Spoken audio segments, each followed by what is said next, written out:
Hello guys, study with students YouTube channel पर आप सभी का फिर से स्वागत है। हमारे टॉपिक चल रहा था पदार्थ, धातु व अधातु, जिसकी लास्ट क्लास में हमने भौतिक गुणों के बारे में चर्चा की थी। आज हम पढ़ेंगे रासायनिक गुण। रासायनिक गुण को पढ़ने से पहले कुछ महत्वपूर्ण जानकारी लेंगे, जिसमें हम पढ़ेंगे रासायनिक अभिक्रियाएं, कुछ पदार्थ, उनके सूत्र, तो क्या होती है रासायनिक अभिक्रिया ये समझेंगे। उसके बाद कुछ पदार्थ लेंगे हम जो हमारे सिलेबस में हैं, उनके रासायनिक सूत्र, उनको समझने के पश्चात हम पढ़ेंगे पदार्थों में धातु और अधातुओं के रासायनिक गुण। तो सबसे पहले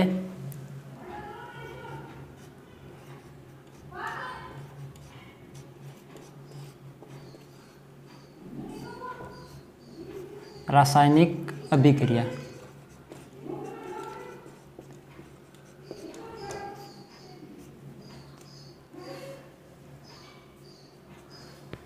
क्या होती है रासायनिक अभिक्रिया? वह प्रक्रिया जिसमें पदार्थ के गुणों और प्रकृति में परिवर्तन हो जाए, या ऐसे कह सकते हैं कि वह विधि जिसमें नए पदार्थों का निर्माण हो नए गुणों के साथ। वह प्रक्रिया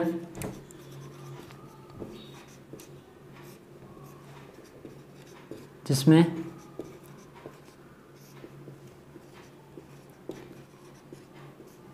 पदार्थ के गुण व पदार्थ की प्रकृति में बदलाव हो जाए, अथवा वह विधि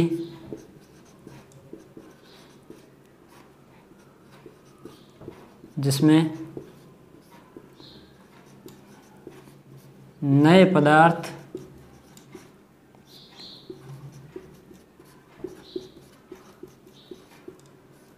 नए गुणों के साथ बने।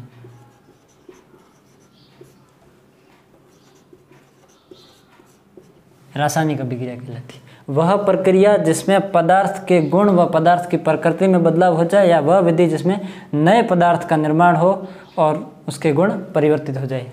जैसे कागज़ या लकड़ी का जलना। कागज़ या लकड़ी को जलाने पर उसमें ऊष्मा निकलती है, जलवाष्प निकलता है, CO2 निकलती है और राख बनती है। तो राख, ऊष्मा, जलवाष्प, CO2, इनके गुण हैं वो कागज़ के गुण से बिल्कुल अलग है। तो ये नए गुण बने हैं और पदार्थ राख बना है, वह भी नया पदार्थ है। तो कागज़ का जलना या लकड़ी का जलना रासायनिक अभिक्रिया कहलाता है। जैसे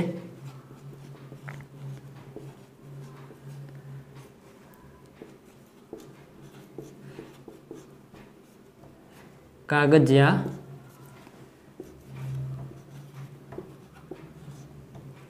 लकड़ी का जलना। कागज़ या लकड़ी को जलाने पर उसमें से ऊष्मा निकलती है, प्रकाश निकलता है,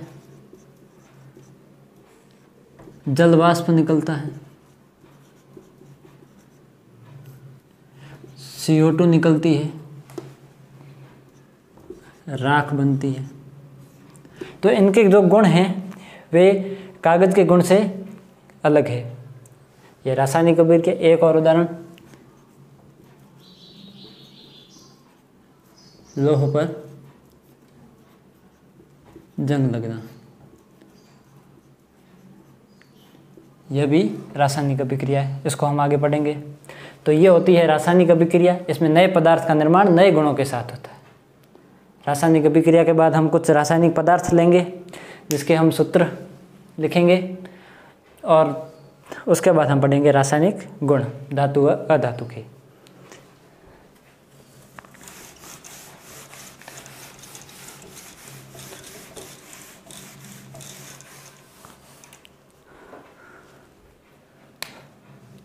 कुछ रासायनिक पदार्थ, उनके नाम और सामने सूत्र। सबसे पहले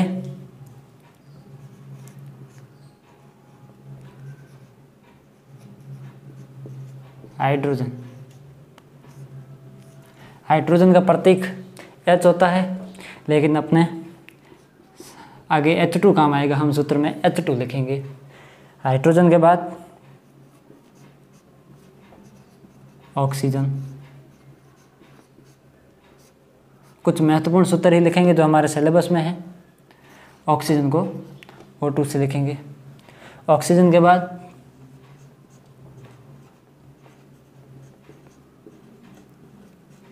नाइट्रोजन, नाइट्रोजन को N2 से लिखेंगे। नाइट्रोजन के बाद सल्फर, सल्फर को S से लिखते हैं। सल्फर के बाद कार्बन, कार्बन को C से लिखते हैं। कार्बन के बाद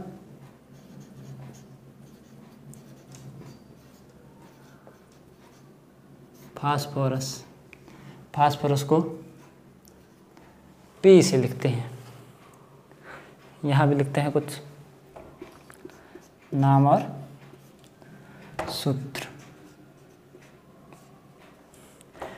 फास्फोरस, फास्फोरस के बाद हम लिखेंगे लोहा,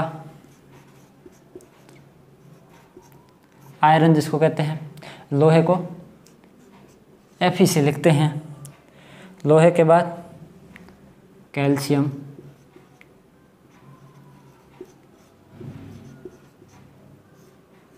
कैल्शियम को Ca से लिखते हैं।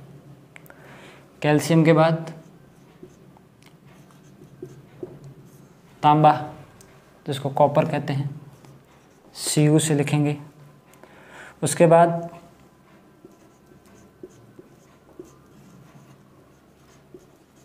सोडियम, सोडियम को Na से लिखते हैं।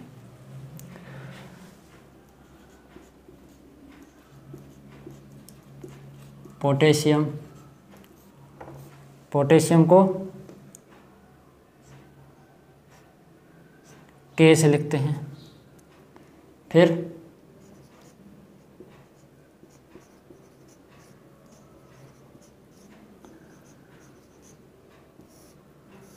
मैग्नीशियम, मैग्नीशियम को Mg से लिखेंगे।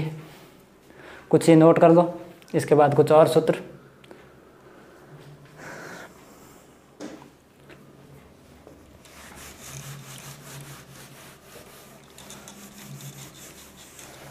लोहे को Fe से, सोडियम को Na से, पोटेशियम को K से और मैग्नीशियम को Mg से। इसके बाद हम लिखेंगे एक और नाम जिंक का, जिसको Zn से लिखते हैं। जिंक के बाद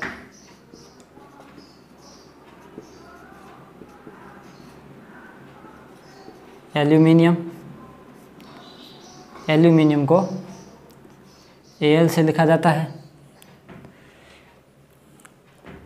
इसके बाद जल, जल को H2O से लिखते हैं। जल के बाद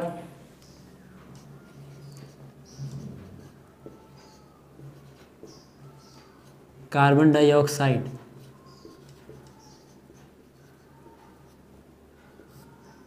कार्बन डाइऑक्साइड CO2 से लिखते हैं। कार्बन डाइऑक्साइड के बाद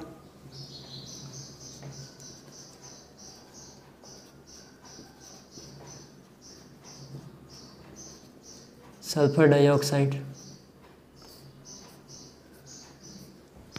सल्फर डाइऑक्साइड को SO2 से लिखते हैं। जिंक को Zn से, एल्यूमिनियम को Al से, जल को H2O से, कार्बन डाइऑक्साइड को CO2 से, सल्फर डाइऑक्साइड को SO2 से लिखते हैं। एक और यहाँ लिख देते हैं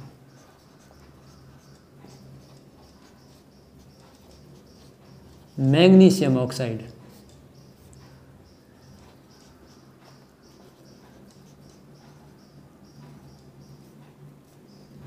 MgO से लिखते हैं। कुछ और लिखेंगे।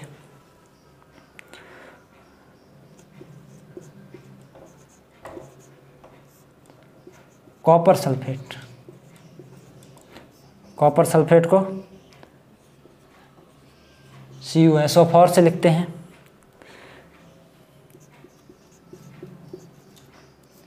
जिंक सल्फेट, जिंक सल्फेट को ZnSO4 से लिखते हैं। इसके बाद कॉपर कार्बोनेट, कॉपर कार्बोनेट को CuCO3 से लिखते हैं। इसके बाद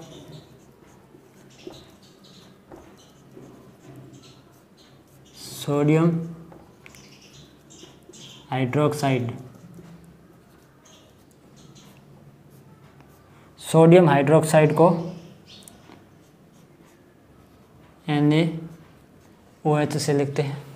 ध्यान दें यहाँ N बड़ा है, A छोटा है, ये Na सोडियम का प्रतीक, O और H बड़े हैं।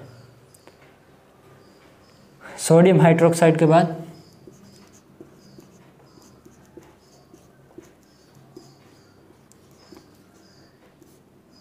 मैग्नीशियम हाइड्रोक्साइड,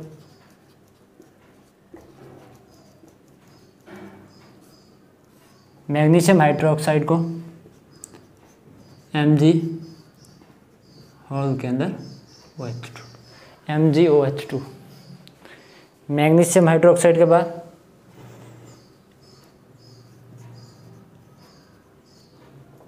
हाइड्रोक्लोरिक अम्ल, इसको नमक का अम्ल भी कहते हैं, इसको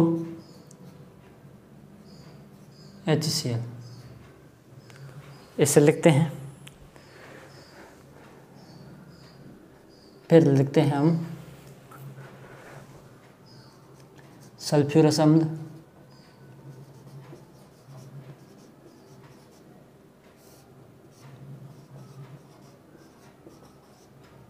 सल्फ्यूरस अम्ल को लिखते हैं H2SO3। एक होता है सल्फ्यूरस अम्ल, इसको H2SO3 से लिखते हैं। एक होता है सल्फ्यूरिक अम्ल, सल्फ्यूरिक अम्ल को H2SO4 से लिखते हैं। यहीं लिख देते हैं सल्फ्यूरिक अम्ल, इसको लिखते हैं H2SO4 से। ये कुछ नाम और उनके सूत्र हैं।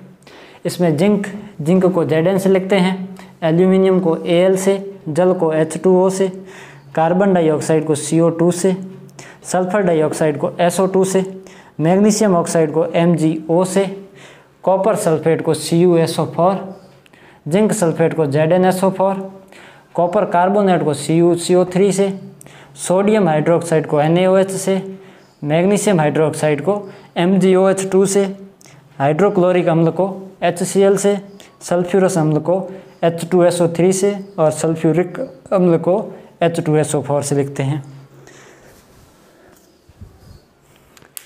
इसके बाद हम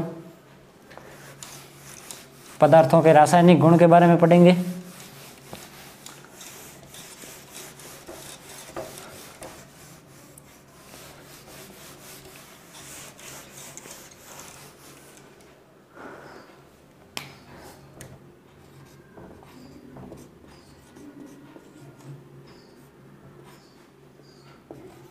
पदार्थों के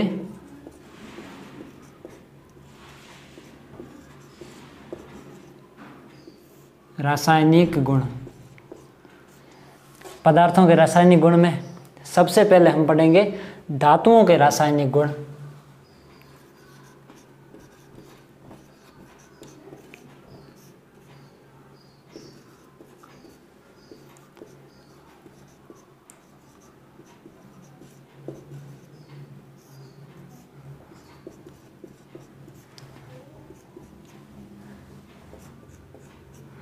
पदार्थ धातु व अधातु, जिसमें पहले भौतिक गुणों के बारे में चर्चा कर चुके हैं। अब रासायनिक गुण, जिसमें पहले धातुओं के रासायनिक गुण। धातुओं में भी सबसे पहले धातुओं की ऑक्सीजन के साथ क्रिया सबसे पहले लिखेंगे।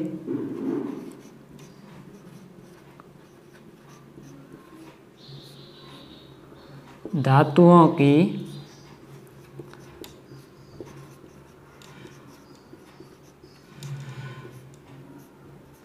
ऑक्सीजन के साथ क्रिया।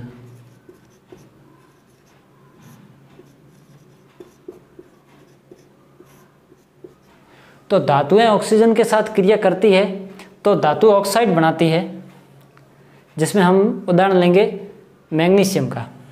मैग्नीशियम, इसको Mg से लिखते हैं, ये ऑक्सीजन O2 से,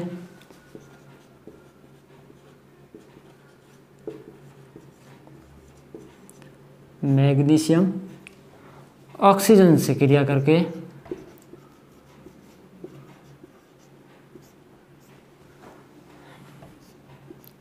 जब मैग्नीशियम की क्रिया ऑक्सीजन के साथ कराते हैं तो मैग्नीशियम ऑक्साइड बनता है, इसको MgO से लिखते हैं। अभी हमने रासायनिक पदार्थों के नाम और सूत्र लिखे थे, याद कर लीजिए, उनका प्रयोग यहाँ होगा। तो मैग्नीशियम की क्रिया ऑक्सीजन के साथ कराते हैं तो MgO मैग्नीशियम ऑक्साइड का निर्माण होता है।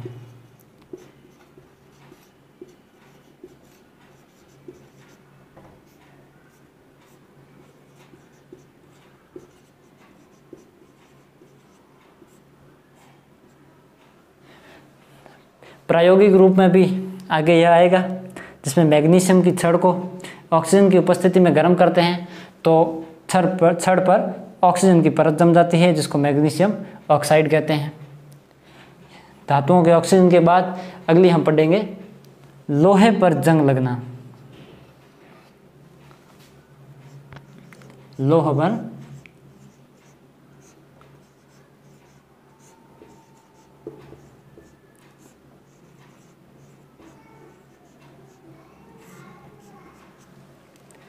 पर जंग लगना। जब लोहे को वायु या नमी की उपस्थिति में रखा जाता है तो उस पर लाल या भूरे रंग की परत चढ़ जाती है, जिसको लोहे पर जंग लगना कहते हैं, इसे संक्षारण कहते हैं। जंग का सूत्र भी यहीं लिख दीजिए, Fe2O3.H2O। Fe2O3.XH2O। यहाँ जल की मात्रा निश्चित नहीं होती, इसलिए इसके आगे X लगा दिया है। ये जंग का सूत्र है। कैसे लगती है? तो जब लोहा आयरन Fe ऑक्सीजन की उपस्थिति में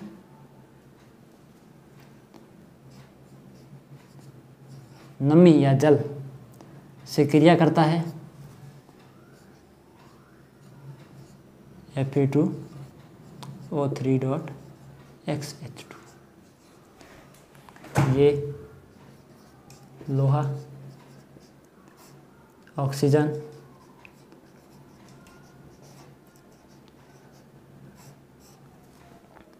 जल या नमी अभिक्रिया होती है तो जंग रष्ट कहते हैं। ये जंग का सूत्र याद रखें आप। धातुओं के रासायनिक गुण, पहले धातुओं के ऑक्सीजन के साथ क्रिया, मैग्नीशियम ऑक्सीजन के साथ मैग्नीशियम ऑक्साइड देता है। लोहे पर जंग लगना, लोहा ऑक्सीजन और जल के साथ मिलकर जंग, जो लाल या भूरे रंग की परत है लोहे पर। इसके बाद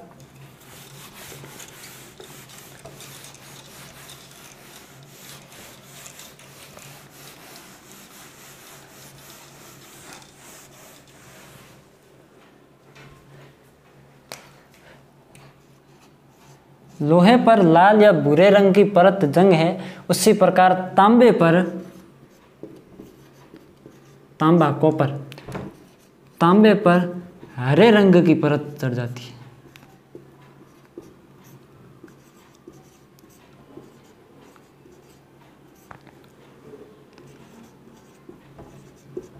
तांबा संक्षारित हो जाता है, जंग लग जाती है उस पर। तांबा Cu कॉपर, तो तांबे पर जंग कैसे लगती है? तांबा ऑक्सीजन, जल और कार्बन डाइऑक्साइड CO2 के साथ क्रिया करके Cu H2O O2 और CO2, तांबा इनके साथ क्रिया करके CuOH2 plus CuCO3, copper hydroxide और कॉपर कार्बोनेट, कॉपर हाइड्रोक्साइड और कॉपर कार्बोनेट लिख लेते हैं।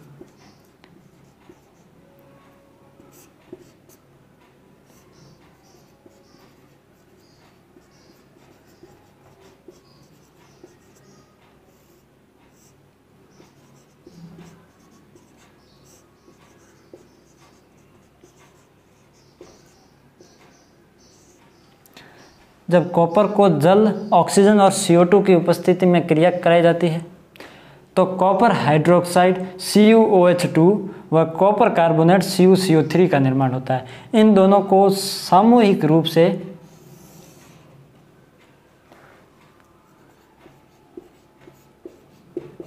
हरे रंग की परत जमना कहते हैं।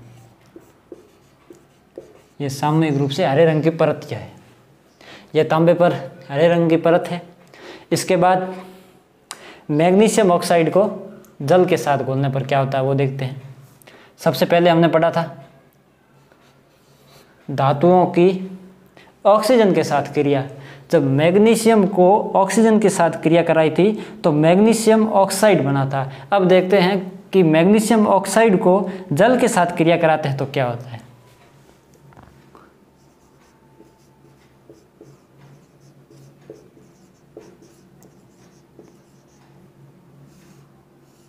मैग्नीशियम ऑक्साइड की जल के साथ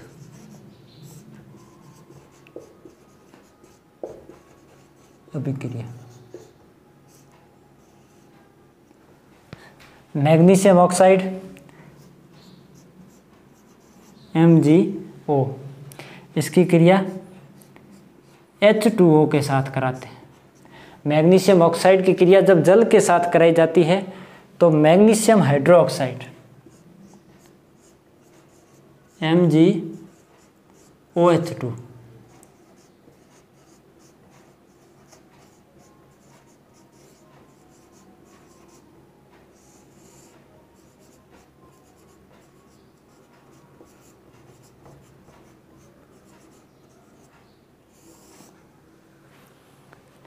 मैग्नीशियम ऑक्साइड की जल के साथ क्रिया कराते हैं तो मैग्नीशियम हाइड्रोक्साइड का निर्माण होता है। जब मैग्नीशियम ऑक्साइड को जल में डाला जाता है तो जल का रंग दूधिया हो जाता है। मैग्नीशियम हाइड्रोक्साइड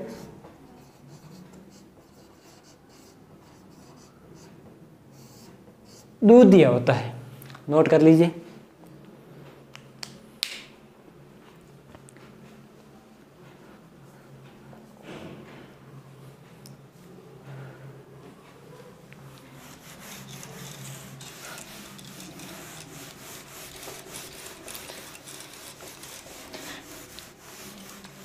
मैग्नीशियम हाइड्रोक्साइड को देखते हैं, इसकी प्रकृति कैसी है, क्या है।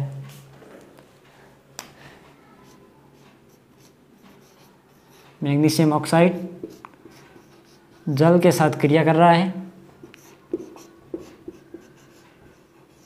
और मैग्नीशियम हाइड्रोक्साइड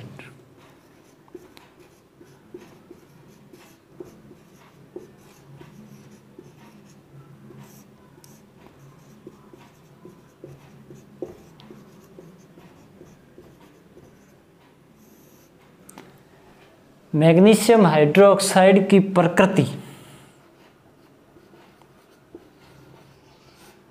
इसकी प्रकृति इसकी प्रकृति क्षारीय होती है। अम्ल है या क्षार, इसका पता लिटमस पेपर की सहायता से लगाया जाता है। मैग्नीशियम हाइड्रोक्साइड, इसकी प्रकृति क्षारीय है, अम्ल है या क्षारीय प्रकृति, इसके बारे में हम लिटमस पेपर की सहायता से पता लगाते हैं। लिटमस पेपर वह सूचक होते हैं जो पदार्थ अम्ल है या क्षार उसकी जानकारी देता है। तो जब मैग्नीशियम ऑक्साइड में लाल लिटमस पेपर को डाला जाता है तो उस लाल लिटमस पेपर का रंग नीला हो जाता है। लाल लिटमस पेपर